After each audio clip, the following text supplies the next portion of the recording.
Bridgerton. Ce nom est sur tous les lèvres depuis le 13 juin dernier. Et ça, c'est pas étonnant, c'est tout simplement la date de sortie de la partie 2 de la saison 3 des Chroniques de Bridgerton.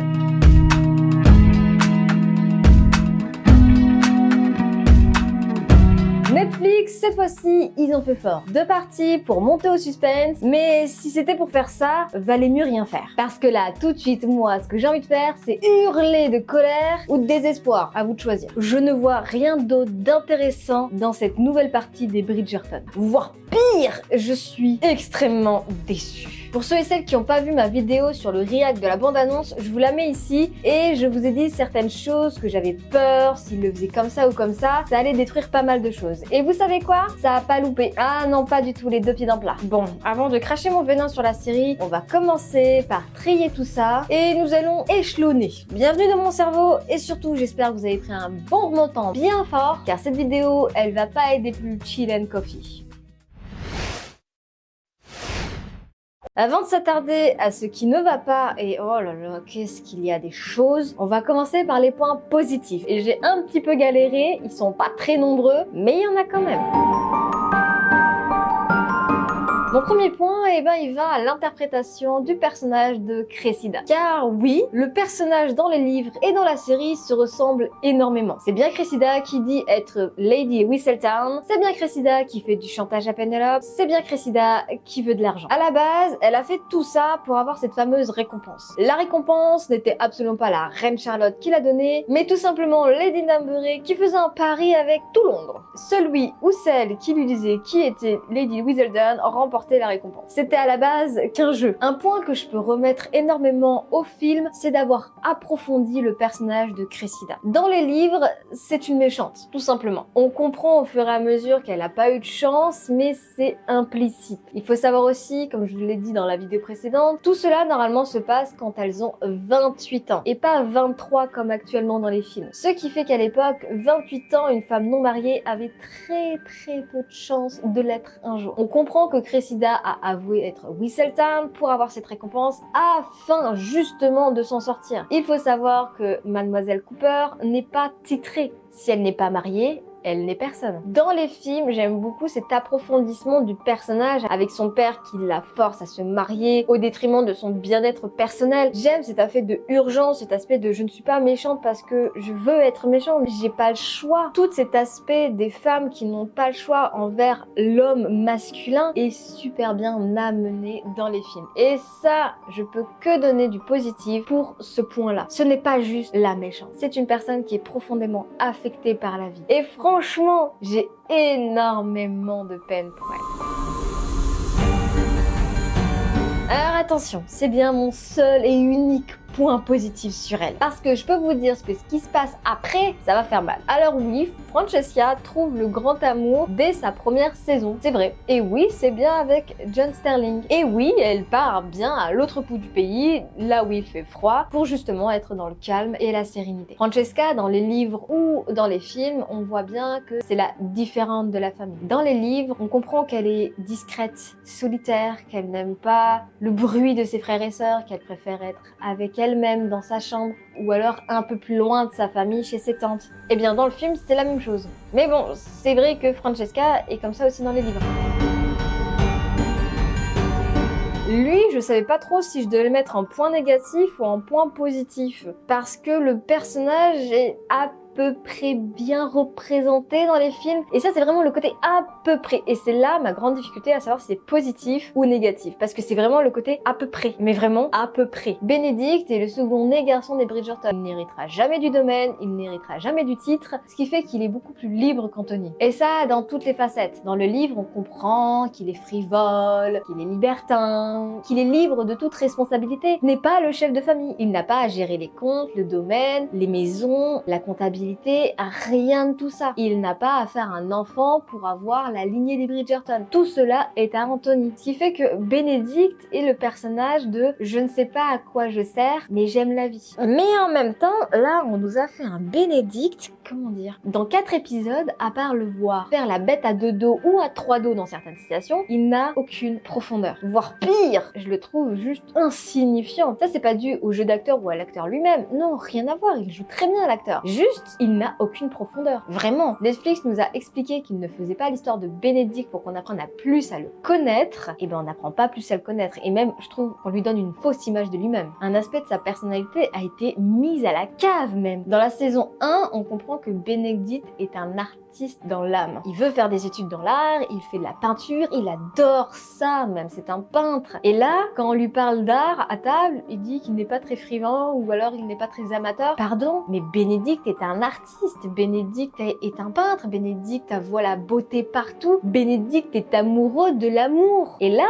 il est juste amoureux des fesses de sa comtesse. Je suis désolée, mais déjà que l'histoire de Benedict, c'est pas la préférée de tout le monde, voire c'est vraiment l'une des dernières, là, il n'y a aucune profondeur, il n'y a aucun aspect, juste Benedict, il fait l'amour à 2 personnes. Moi, vraiment, je n'ai aucune sympathie pour ce personnage, je n'ai aucun intérêt. La saison 4 va tourner sur lui, et vu ce qui doit se passer à la base dans la saison 4 par rapport au livre, ça reste quand même une adaptation, on le dit. Cette saison 4 ne me passionne pas vraiment. Bon, le seul point que je peux accorder, c'est qu'il va réellement au bal masqué organisé par sa mère Violette après la saison. Ça, c'est vrai. Et même toute sa vie va être bouleversée par ce bal exactement. Bon, bah voilà, j'ai fini par rapport à mes points positifs. Je vous avais dit, c'était vraiment court.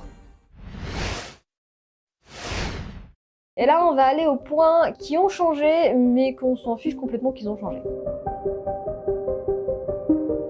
Pour ceux et celles qui ont lu les livres, John vient d'un pays où il fait froid dans le nord. Et il est blond et blanc. Mais ça, on s'en fiche carrément. Parce que si on devait suivre les Bridgerton purs, on n'aurait que des blancs blonds ou blancs roux. Enfin, on s'en fiche un peu de leur couleur. Donc ça a été changé comme plein d'aspects autres. Ça change pas, on s'en fiche.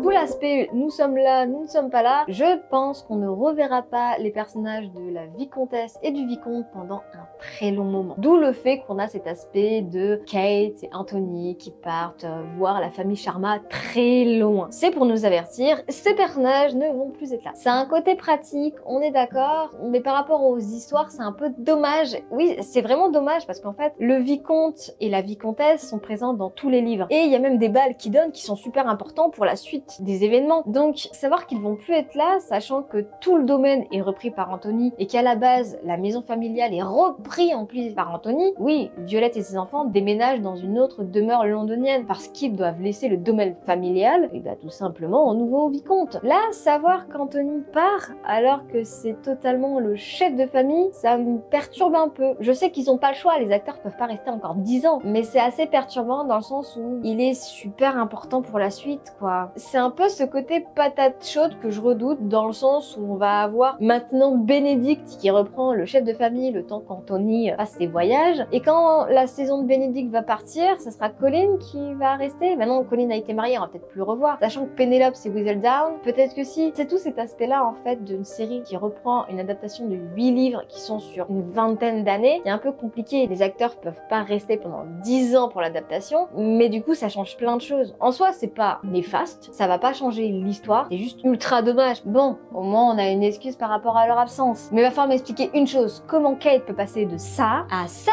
Elle a littéralement pris pratiquement 5 à 6 mois de grossesse en quelques semaines. Les gens vont me dire oui, mais le temps il s'écoule différemment. Alors expliquez-moi comment les filles Featherington peuvent passer de ça à ça. Elles n'ont pas pris un pet de ventre alors qu'elle a pris 6 mois dans la tête. Petite erreur, mais bon, on pardonne, les grossesses c'est un peu compliqué à gérer dans les tournages.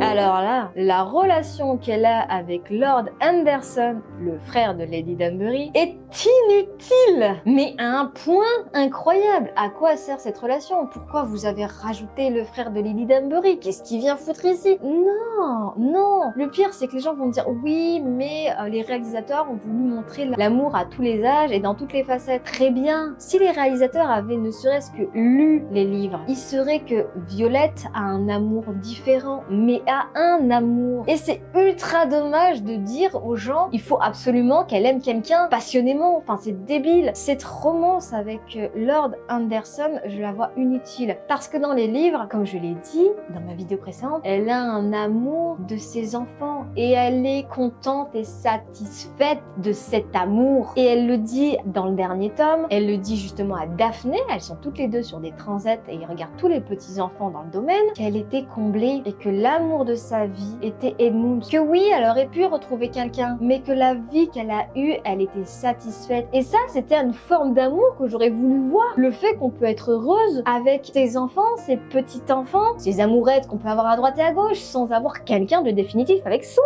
C'est aussi une facette de l'amour qu'on aurait pu voir. Pourquoi nous foutre absolument quelqu'un avec les Violette Bridgerton? Ça n'a pas de sens. On aurait pu réellement rester sur le fait qu'elle portera son amour pour Edmund jusqu'à la fin et qu'elle en est heureuse. Ah, je suis vraiment triste, vraiment, parce que c'est pas le personnage en lui-même, c'est pas l'acteur en lui-même, c'est juste que c'est une forme d'amour qu'on voit assez rarement, ce fait d'être seul et d'être content et contente d'être seul, et que peu importe ce qui se passe, on a vécu déjà un amour sincère et qu'on est content de ce qu'on peut avoir et que l'amour de ses enfants peut nous satisfaire. Ça m'énerve. Ça change pas l'histoire, mais je trouve que c'est ridicule. C'est du je m'en foutisme. Je m'en fiche de cette relation. Violette et Marcus, ça me fait ni chaud ni froid. Comme je le dirais souvent, ça me touche une ovaire, ça me casse pas l'autre.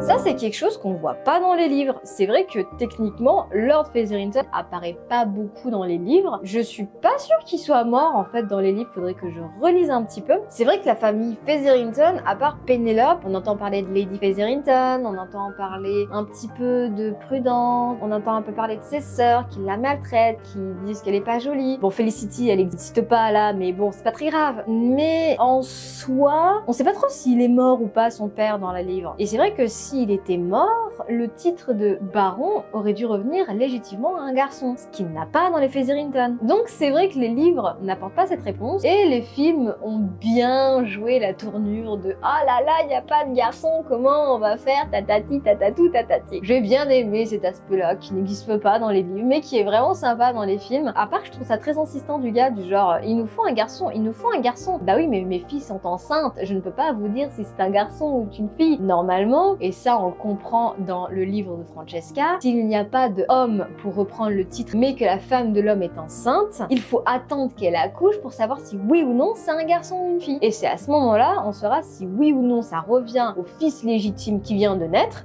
ou si on le doit donner à un cousin très éloigné, on s'en fiche. Mais à la base, c'est ça. Là, que le gars, il arrive en mode vous avez trouvé une solution? Vous avez trouvé une solution? Non, bah mes filles n'ont pas accouché. Attendez, c'est gonflant, mais bon, c'est rigolo. C'est un peu je m'en fiche, c'est une sous-branche qu'ils ont rajoutée encore à Bridgerton. On a fini avec les points je m'en fiche, ça casse pas trois pattes à un canard. Maintenant, on va arriver aux points très négatifs qui m'ont beaucoup énervé durant la série. Aïe aïe aïe aïe aïe aïe aïe aïe aïe aïe aïe aïe aïe aïe. Comment vous dire qu'à la base, Colin et Penelope, c'est mon livre préféré des Bridgerton. Je l'ai lu 2 fois. C'est l'histoire la plus prenante de tous les Bridgerton. Que ce soit au niveau de l'intrigue, que ce soit au niveau de Penelope, que ce soit au niveau du développement de Colin, vraiment beaucoup de choses. Là, les 2 personnages m'ont gonflé, mais vraiment gonflé. On va faire par ordre, tout simplement déjà, leur relation entre eux m'exaspère beaucoup. J'ai l'impression qu'ils ont voulu expédier la saison, dans le sens où ils avaient 4 épisodes, voilà, au lieu de 8, il y en avait 4 pour donner le tableau du couple Colin et Penelope. Ce qui fait qu'on a l'impression que c'est expédié. Genre, épisode 4, ils s'embrassent dans la calèche. Épisode 5, 10 minutes, ils font déjà la bête à dodo, le Scrabble, sur le divan de leur future maison. Et ça, c'est décevant parce que dans le livre, on a cette fameuse scène du divan et ils sont chez sa mère. Ils font 2-3 choses, mais Colin dit à Penelope, je ne peux pas le faire ici. Parce que Colin ne veut pas donner sa première fois à Penelope sur un vulgaire divan. Et là, on a quoi? Une scène de première fois sur un divan à la va-vite. Alors que la première fois de Colin et Penelope, c'est un mélange de rage, de fusion, de découverte, d'amour. Et il y a tout ça dans les livres qui se mélangent. Ce côté haine, amour, passion, mais aussi pardon.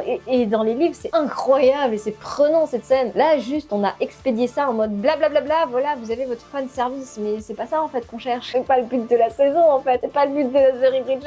Et j'ai été très déçue d'avoir cette scène juste ah oui, on est bientôt chez nous. Ah oui, tu m'embrasses. Ah, le miroir. Ah, bisous. Ah, bla. J'ai été très déçue. Vraiment, j'ai été très déçue. 2 ou 3e point, c'est Colin qui est exaspérant. Dans les livres, en fait, on a une évolution de Colin qui demande Penelope en mariage. Ensuite, qui apprécie Penelope, mais qui a très peur de l'amour, en fait, qui ne veut pas aimer dans le sens je t'aime. Et qui se rencontre au fur et à mesure. Il pense à Penelope. Il a besoin de Penelope. Il est imprégné de Penelope. Pénélope. Là, franchement, on a juste un Colin exaspérant, niais, qui n'a aucun développement personnel. En fait, l'écriture de son manuscrit dans les Bridgerton est super importante pour le développement de Colin. Colin n'a pas de but dans la vie, il ne sait pas quoi faire. Ce qui fait que quand il apprend que c'est Lady Whistledown, il a un peu ce côté jalousie qu'on dit dans les films, mais on n'a pas ce cheminement pour comprendre pourquoi Colin est si en colère. On a juste à la fin genre j'étais jaloux. Mais pourquoi? Comment? Dans quel cas t'as été jaloux? En fait, vraiment, faut comprendre que l'écriture de Colin sur ses œuvres est un cheminement pour comprendre sa vie, pourquoi il a peur de Pénélope, pourquoi il a besoin que Lady Whistledown disparaisse, pourquoi il n'arrive pas à écrire, et c'est tout ce cheminement en fait de Colin qui fait qu'il est Colin. Là, on a juste un Colin pas content parce que ça peut détruire sa famille. Alors que dans les livres, bien sûr qu'il a peur pour sa famille, mais il a peur pour Pénélope et pour lui-même. Là, vraiment, il est juste en colère parce que, ouh, pas gentil, t'as dit des choses méchantes. Dans les livres, il est en colère, mais il la soutient. Et là, je suis désolée, mais dans la partie 2, je ne vois pas de soutien. Je vois juste qu'il est pas content, exaspérant et qui m'énerve.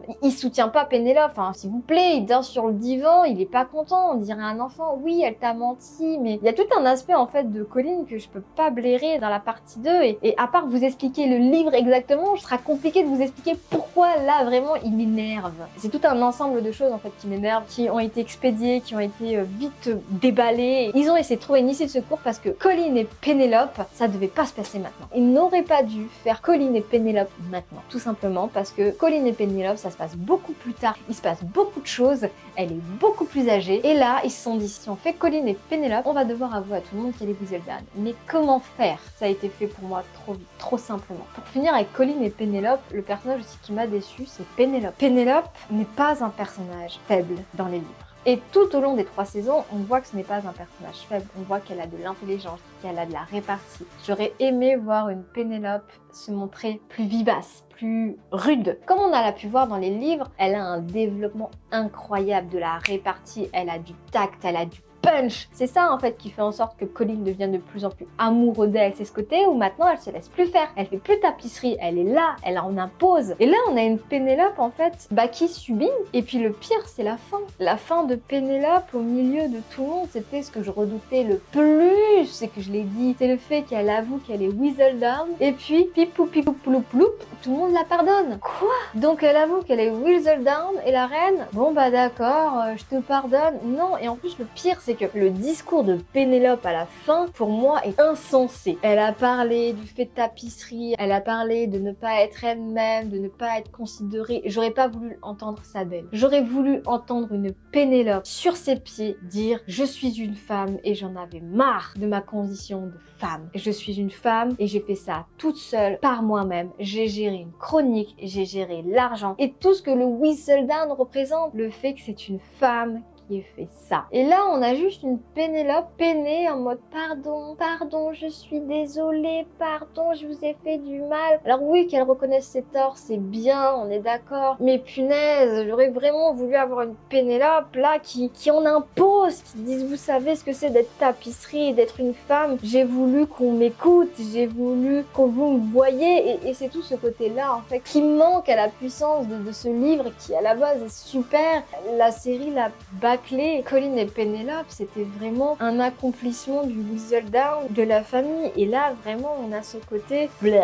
Et je crois que la pire des choses qui m'énerve au plus haut point, c'est la réaction des Bridgerton quand ils apprennent que Colin va épouser Pénélope. Je vous l'avais dit dans ma vidéo, j'ai peur que les Bridgerton soient en mode non, c'est pas vrai, tu vas épouser Pénélope. Mais c'est incroyable. Non, c'était bien la seule chose à pas faire, que la société pense que Pénélope n'est pas fait pour Colin, d'accord, mais pas les Bridgerton. Surtout quand on sait que Violette a compris dès la partie 1 que Colin commençait à apprécier Pénélope et qu'elle lui a complètement dit des fois l'amour vient par l'amitié. Nanana. Surtout que dans les livres, on comprend bien les petits cheminements en mode Anthony qui fait la blague de tu vas finir avec elle, en Bénédicte qui dit ça me surprendrait pas que tu finisses avec Pénélope, dis donc tu parles souvent d'elle. Il y a plein de petites allusions comme ça qui viennent, qui traînent et qui nous fait comprendre que en fait Colin ça fait un moment qu'il voit Pénélope mais qu'il ne la voit pas telle qu'il devrait la voir. Enfin voilà, c'est tout ça en fait qui m'a peiné au niveau de ce couple que j'attendais énormément de choses. Et bah non, c'était pas ça.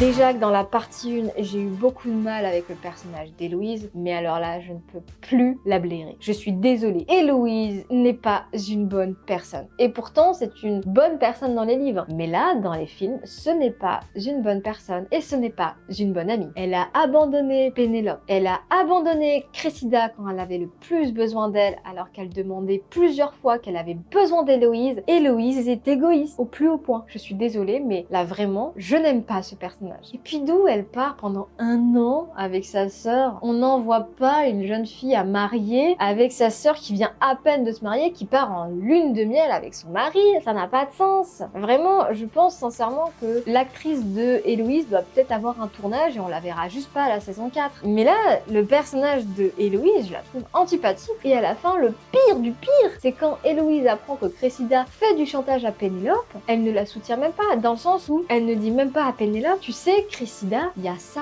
il y a ça, il y a ça. Ils l'ont rajouté au film, donc autant aller jusqu'au bout. Ils veulent intégrer le personnage de Cressida et de la profondeur, mais allez-y. Héloïse connaît son secret, Héloïse connaît sa condition. J'aurais aimé que Héloïse en parle avec Pénélope, afin que Pénélope puisse dénoncer les agissements de son père.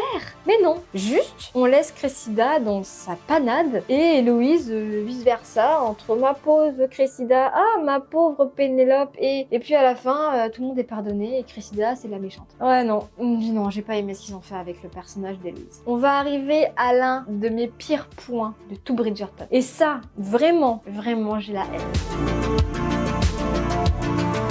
Comment mettre ce personnage de Michaela Sterling?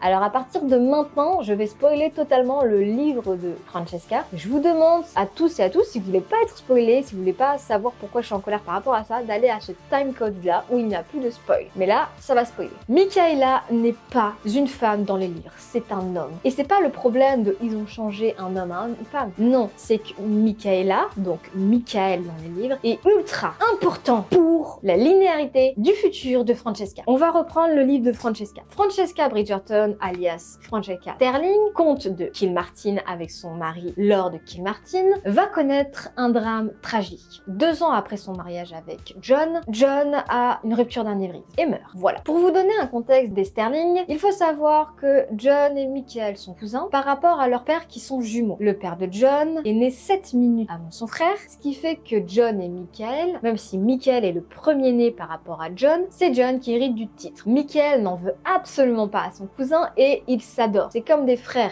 entre eux. Quand John revient de l'Angleterre au bras de son épouse Francesca, Michael tombe instantanément amoureux de Francesca au premier regard. Non, ce n'est pas Francesca qui tombe amoureuse de Michael, mais bien Michael. Michael a un code d'honneur, il ne touchera pas à la femme de son cousin tout simplement parce que c'est son cousin. Malheureusement, 2 ans après leur mariage, John décède d'un rupture d'anévrisme, laissant Francesca veuve et enceinte. Mais le souci, c'est qu'elle fait une fausse couche. Ce qui fait que tout le titre ainsi que le comte de Kilmartin revient à Michael, le dernier homme de la famille. Ne voulant pas assumer le titre de comte, il s'en va pendant 5 ans en Inde et laisse toute la propriété et la gestion de la propriété à Francesca en deuil à ce moment-là. Et en plus, elle vient de perdre le bébé de l'homme qu'elle a aimé. Donc on en est là. Michael qui est parti en Inde, Francesca qui est en deuil parce qu'elle aime John, elle est tombée totalement amoureuse lui, pas comme nous le montrent les Bridgerton où elle est en mode pipa pipapou, je l'aime bien mais pas sans plus. Non non, elle aime John, elle l'aime, elle est dévastée quand il meurt. Maintenant que vous savez ça, expliquez-moi comment une femme dont Michaela peut reprendre le titre de Kilmartin et partir en Inde alors qu'une femme n'a pas le droit de voyager. Expliquez-moi comment. Parce qu'il faut savoir que dans ce livre, Michael, quand il va revenir enfin 5 ans après dans le domaine familial, Francesca est toujours là et ils vont tous les deux tomber amoureux l'un de l'autre. Et c'était ça qui est beau dans Francesca, c'est qu'elle était persuadée qu'elle ne deviendrait jamais mère et qu'elle ne retrouverait jamais l'amour car son amour était décédé. C'était une forme d'amour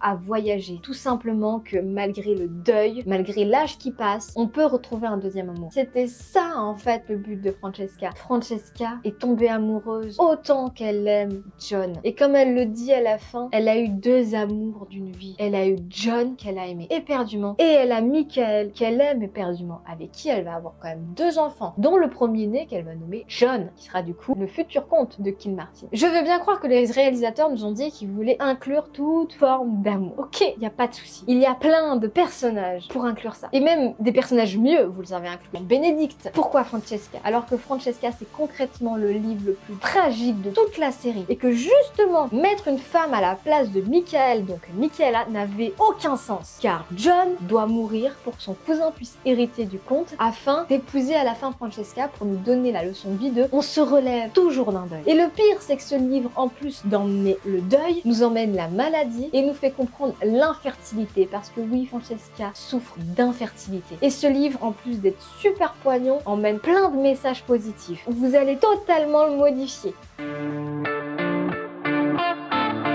Les gens vont me dire c'est une adaptation. Les adaptations sont là pour être adaptées, pas prendre juste quelque chose qui a marché, prendre une époque qui a marché, le mixer et en faire ce qu'on veut. Sinon, tu serais assez intelligent pour écrire ta propre histoire. Et ça m'a rendu très colérique. La fin, quand j'ai vu que Michael était Michaela, alors qu'il y a tout un livre sur John, Michael et Francesca, là, j'ai pas été d'accord. Vraiment, je n'ai pas été d'accord du tout. Les modifications dans une adaptation ne sont pas graves. Les gens me disent pourquoi tu prends tant à cœur? Tout simplement parce qu'il y a une différence entre une inspiration et une adaptation. L'inspiration, c'est de se dire, ok, tel livre et tel livre parlent de choses, je vais m'inspirer de l'époque londonienne, des Bridgerton, afin de créer une série. On se dit tous que Game of Thrones et tout ce qui en est suivi, Harry Potter et tout ce qui en a suivi, et toutes les séries vampiriques qui sont parties de Twilight. C'est une inspiration. Une adaptation, ça a son nom. Adapter. Prendre un livre afin de l'adapter en film. On ne peut pas tout mettre dans un film, mais on essaie d'avoir le fil rouge de la série. Là, tu prends ce qui a marché, parce que je suis désolée, hein, Daphné et Simon, ça a super bien marché, et c'est plus ou moins fidèle. Hein. Anthony et Kate, c'est plus ou moins fidèle, mais ça va. Là, Colin et Pénélope, on est sur le côté, ah ouais, les Bridgerton ont bien marché, on va faire à notre sauce. Et quand je vois le futur de Francesca, il n'y a plus rien. Juste, j'ai l'impression que les Bridgerton, ça marche, donc vous allez faire à votre sauce. Le problème de ça, c'est qu'il y a beaucoup de personnes qui ont lu les livres et qui sont attachées aux personnages des livres. En changeant trop de choses, vous risquez d'aller à la perte des Bridgerton. Parce que le futur, là, il est assez incertain. On sait très bien que la saison 4 est penchée sur Bénédicte. Et le personnage de Bénédicte, là, dans la saison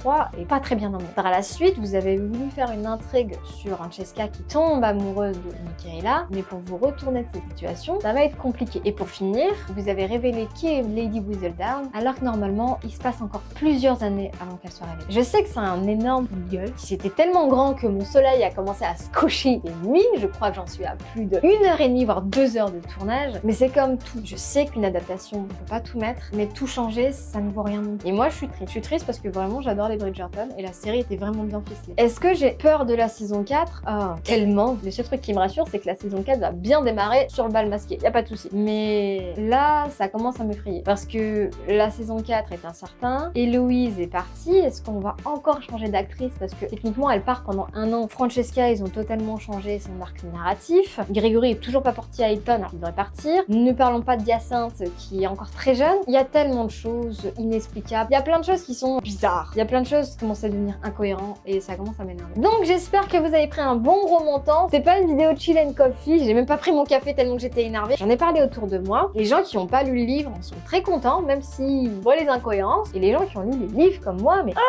ça nous fait grincer des dents.